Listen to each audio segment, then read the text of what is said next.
ఓ వ్యక్తి వంట gas cylinder book చేశాడు. సిలిండర్ వచ్చింది. ఇంట్లో వాళ్ళు వంట చేసేందుకు స్టవ్ వెలిగించారు.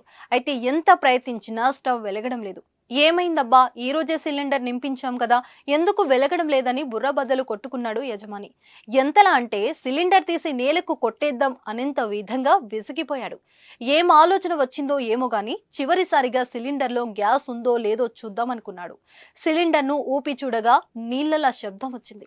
ఏంటి గ్యాస్ శబ్దం నీళ్ళలా వస్తుందేంటి అని అనుమానం వచ్చి సిలిండర్ను వంచాడు. దీంతో ఒక్కసారిగా షాక్ కి గురయ్యాడు. గజం కేవలం 23,000 రూపాయలతో 165 గజాల భూమి కేవలం 38 లక్షలు మాత్రమే. అందులో గ్యాస్ కు బదులు నీళ్లు బయటకు వచ్చాయి. అవాక్కయ్యాడు. ఏం జరుగుతుందో ఒక్కసారి అర్థం కాలేదు. సిలిండర్లోకి నీళ్లు ఎలా వచ్చాయి అని అయోమయంలో పడ్డాడు. దీంతో బాధితుడు వెంటనే గ్యాస్ సిలిండర్ను పట్టుకొని మొయినాబాద్లోని ఇండియన్ గ్యాస్ ఏజెన్సీకి బయలుదేరాడు. అక్కడికి వెళ్ళగానే బాధితుడు ఏజెన్సీ సిబ్బందిపై ఒక్కసారిగా ఆగ్రహం వ్యక్తం చేశాడు. సిలిండర్లోకి నీళ్లు ఎలా వచ్చాయని ప్రశ్నించాడు. ఏంటి, ఏం మాట్లాడుతున్నారండి, సిలిండర్లోకి నీళ్లు ఎలా వస్తాయి? సిబ్బంది సమాధానం ఇచ్చారు.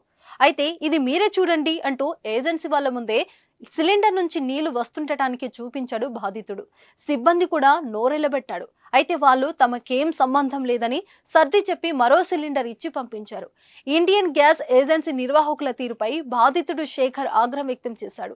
గ్యాస్ సరఫరా చేసే వాళ్ళు వినియోగదారులను మోసం చేస్తున్నారని ఆరోపించాడు. తనకు జరిగిన మోసం ఎవరికి జరగకుండా సంబంధిత అధికారులు చర్యలు తీసుకోవాలని డిమాండ్ చేశారు. సరిగ్గా వారం కిందట వరంగల్ జిల్లా వర్ధనపేటలోని ఇదే సీన్ రిపీట్ అయింది.